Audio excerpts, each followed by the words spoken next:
देश के महनीय अभूतपूर्व राष्ट्रपति एपीजे अब्दुल कलाम जिंदगी की लड़ाई हार गए थे, एनडीए में सेलेक्ट नहीं हुए, केवल देहरादून तक जाने के पैसे थे, लौटने के पैसे नहीं थे। आप में से कितने लोग ऋषिकेश गए? हाथ उठा के बताइए। बहुत लोग गए हैं। अब की बार दोबारा जाओ या नए लोग जाओ तो देखना, वहां शिवानंद आश्रम है। उस शिवानंद आश्रम के पास एक बड़ी शिला है, नीचे माता गंगा बहती है।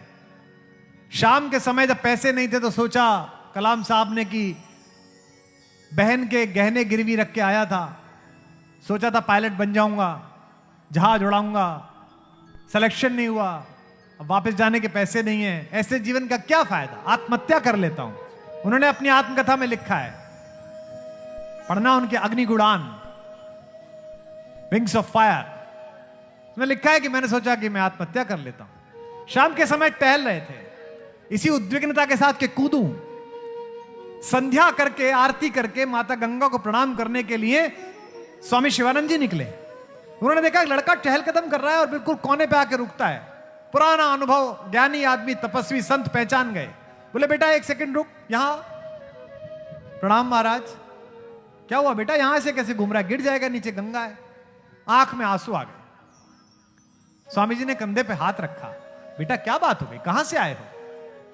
महाराज केरल से आया हूं। स्वामी जी ने मुस्कुरा कर कहा, फिर अंदर चल, तू तो मेरे आद्य शंकराचार्य के गांव से आया है, अंदर चल, ये सनातन धर्म है, ये भारत है। कलाम साहब अंदर आ गए, भोजन कराया, सारा पूछा, जाने के पैसे नहीं है, आत्महत्या करना चाहता था। स्वामी जी ने कहा उदास मत हो, जाने का किराया मैं दे देता हूं, जा दोबारा मेहनत कर, तैयारी कर, कुछ और कर। सुबह जब जाने लगे तो प्रणाम करते हुए स्वामी जी से बोले कि आप तो ज्ञानी हैं, आप तो साधु हैं, आप तो संत हैं, एक सवाल पूछ लूं? इस एक सवाल ने भारत को वो हस्ती दी जिसके कारण आकाश में हिंदुस्तान की बादशाह दुनिया के किसी भी बड़े मुल्क से ज्यादा है।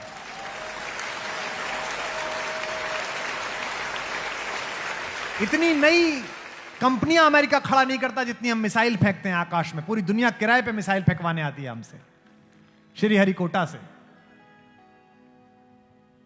तो कलाम साहब ने कहा एक प्रश्न पूछ लूं? शिवानंद जी ने कहा हाँ बता बेटा। कलाम साहब ने कहा कि आप तो सब कुछ देख रहे हो, मेरा सिलेक्शन क्यों नहीं हुआ? भगवान ने मुझे इतना खराब क्यों समझा कि मुझे एक नौकरी नहीं दी? जो उन्होंने उत्तर दिया उस पर हम कलाम साहब को स्मरण करेंगे।